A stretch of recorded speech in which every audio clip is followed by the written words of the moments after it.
আসসালামু আলাইকুম রহমতুল্লাহি ওয়া বারাকাতুহু।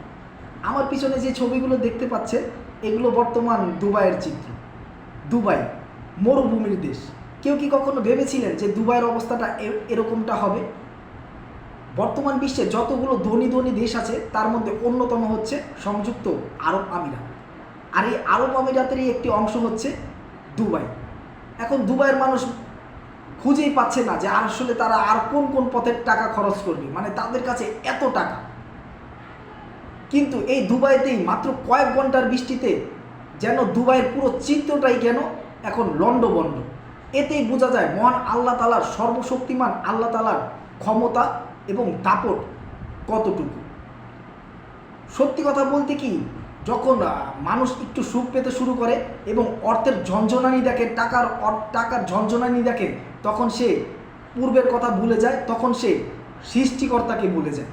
তাই আমরা ধরে নিতে পারি দুবাইয়ের ক্ষেত্রে কিছুদিন আগেই কিন্তু দুবাই সরকার সবচেয়ে বড় শিরক মন্দির স্থাপনের অনুমতি দিয়েছে এবং ঘটা করে সেটা উদ্বোধনও হয়েছে। সেদিন অবশ্য বৃষ্টি হয়েছিল এবং তার কারণে অনেকে বলেছিল যে এর কারণেই নাকি রহমতের বৃষ্টি হচ্ছে। তাহলে এখন যে বৃষ্টিটা হলো, পুরো দুবাই প্লাবিত হলো।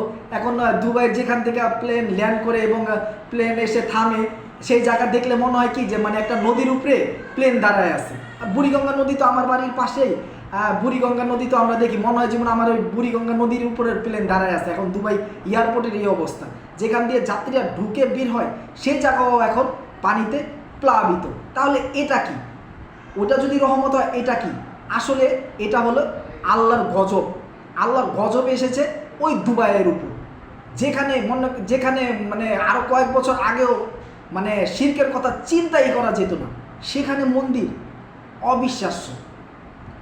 আরেকটা জিনিস, এখন না হলে মানে আরব আমিরাত বা সৌদি আরব দেশগুলো ভাগাভাগি হয়েছে, কিন্তু নবীজির আমলে তো ভাগাভাগি ছিল না, সবগুলোই একটা ছিল। তো সেই হিসাব করলে মানে অনেকে বলছে যে নবীর দেশে এরকমটা, নবীর দেশে এরকমটা, এটা আসলে কল্পনা করা যায় না, এটা কিভাবে সম্ভব। তো তাদেরকে বলছি একটা জিনিস ভুলে যাবেন না, আরব দেশ যেভাবে নবীর দেশ, সেই আরব দেশেই কিন্তু জন্ম হয়েছিল আবু জাহেলের, আরব দেশে জন্ম হয়েছিল আবুল আহাবের। তারাই তো তারা যারা নবীজিকে সবচেয়ে বেশি কষ্ট দিয়েছিল, এই আরবীয়রাই তো। যারা নবীজিকে মানে তারা তো মানলই, কিন্তু যারা না মেনে নেয় নাই তারা তো আরবের মানুষই ছিল। তো তারাই তো মনে করেন এখন সৃষ্টিকর্তাকে ভুলে গেছে, তারপরে এই মন্দিরের অনুমতি দিচ্ছে, মানে ভাবাই যায় না। মানে আরব দেশে যেখানে এত মানে মুসলিম, সে এইসব দেশে এটা হচ্ছে, ভাবাই যায় না। আসলেই মনে করেন এই দুবাইয়ের এই চিত্রটা, এই চিত্র থেকে অনেক কিছুই ভাববার বিষয়। দুবাইয়ে যে বৃষ্টির যে চিত্রগুলা, বৃষ্টি অবশ্যই আল্লাহর রহমত, তবে সব বৃষ্টি নেই। যে বৃষ্টিগুলা যখন বিদ্যুৎ চমকা ছিল আকাশ থেকে, সে চিত্রগুলা দেখেন মনে হচ্ছিল যে আসলেই আল্লাহর রাগ ক্ষোভ কতটুকু ওই দুবাইয়ের উপর। আল্লাহ আমাদের সকলকে সঠিক বুঝ দান করুক। আজকের ভিডিও এই পর্যন্তই। পরবর্তী ভিডিওতে আবারও আপনাদের সাথে দেখা হবে, কথা হবে ইনশাল্লাহ। আল্লাহ আপনাদের সবাইকে বিদায়ের আগে সবাই আসসালামু আলাইকুম রহমতুল্লাহি ওয়া বারাকাতুহু।